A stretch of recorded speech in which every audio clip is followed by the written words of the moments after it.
Well, can investors sustain the current market rally? According to UBS, it is possible, but they need three key things. Here with what those are is Yahoo Finance's very own Jared Blikre. Hey, Jared. Hey, Rochelle. Here are the three key things, and good luck trying to navigate this in real time. But I think with hindsight, we're going to agree for the rally to continue, the Fed has to be nearly done. Specifically, UBS believes the Fed will continue to raise rates by up to another 50 basis points. They think that's okay.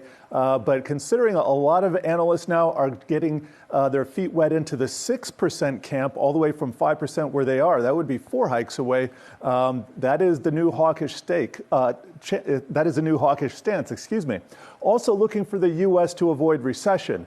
Now, recessions are declared by the National Bureau of Economic Research, usually after the fact. So we're not going to even know that we're in a recession in real time, but I think it makes sense. In order for this rally to continue, it would be very, very unusual to have that happen in the midst of a recession, especially a hard landing. Now, the AI theme must be proven. We've seen an incredible run in stocks, and I'll show that in a second here. But is it justified? Is the bubble economics behind it the main driver? And if that's the case, well, a lot of, I guess the rubber has to meet the road, and a lot of those valuations have to come back down to earth.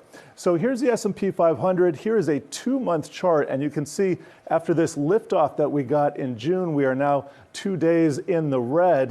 Not the biggest deal in the world, but a number of other notes, not just UBS, JP Morgan, Morgan Stanley. Morgan Stanley, by the way, which has been very, very bearish and admittedly wrong this year. They're going so far as to review and revise potentially their earnings model, but they still stick with this is overstretched right now. JP Morgan's looking for about a 5% pullback, so take that as you will. Want to go over some sector action. Everything's still in the red here. Energy taking the biggest hit to the downside, down 2%, followed by materials, tech, communication services.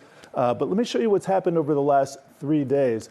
Bit of a defensive setup here. The only gainers, we see healthcare, utilities, retail, and staples. Aside from consumer discretionary, that's XLY, those are defensive sectors. So we can see a little bit of rotation taking place here.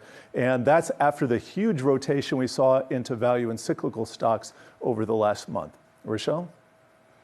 So certainly some repositioning that we're keeping track of there. Jared Blikre, as always, thank you so much.